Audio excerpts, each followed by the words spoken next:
Ukraine war, wheat prices soar after Russia threatens ships. Wheat prices have risen sharply on global markets after Russia said it would treat ships heading for Ukrainian ports as potential military targets. Moscow pulled out of a UN deal on Monday that ensured safe passage for grain shipments crossing the Black Sea. For the past 3 nights, Russia has bombarded Ukraine's grain facilities in Odessa and other cities. Moscow also warned that from Thursday any ships going there would be seen as siding with the Kyiv regime. White House spokesman Adam Hodge suggested Russia was planning to hit civilian ships and blame Ukraine. Russia had laid more sea mines in the approaches to Ukrainian ports, he said, as part of a coordinated Russian effort to justify attacking civilian ships. The Kremlin did not immediately respond to the allegation. Meanwhile, in a similar warning to Russia's, Ukraine has said ships heading towards Russian or occupied ports on the Black Sea could be viewed as carrying military cargo. Wheat prices on the European Stock Exchange soared by 8.2% on Wednesday from the previous day, to €253.75, £220, $284 per ton, while corn prices were up 5.4%. U.S. wheat futures jumped 8.5%, their highest daily rise since just after Russia's February 2022 invasion of Ukraine. Prices in shops will not immediately increase when market prices go up. But if the interruption in supplies leads to a prolonged period of higher prices, the impact will make itself felt around the world in the coming months.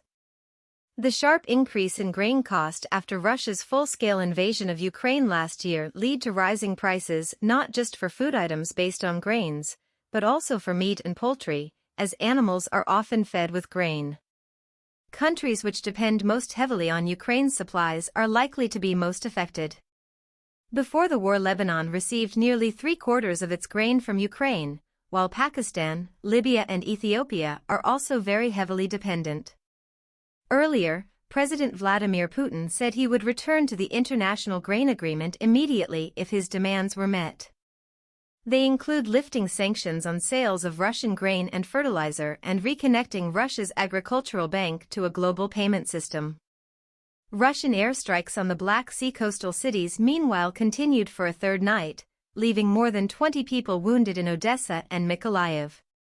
Mykolaiv Regional Governor Vitaly Kim said 19 people had been hurt in the regional capital, including children. Apartment blocks were targeted, and in one building the second and top floor were partially destroyed. Several people were also wounded in Odessa, when a 4-story building was badly damaged. Russian-occupied Crimea was also hit overnight, according to its Russian appointee leader Sergei Aksyonov. A teenage girl was killed when a drone hit 4 administrative buildings in the northwest of the peninsula. Crimea has been hit on 3 consecutive days. A suspected Ukrainian drone attack from the sea damaged a bridge from the occupied peninsula to southern Russia on Monday. Part of a key motorway was also shut on Tuesday because of explosions at a nearby munitions depot. What was the Ukraine grain deal? Ukraine's President Volodymyr Zelensky has accused Russia of deliberately targeting grain export infrastructure and putting vulnerable countries at risk. Agriculture Minister Mykola Solsky said strikes had destroyed 60,000 tons of grain and damaged considerable parts of the grain export infrastructure.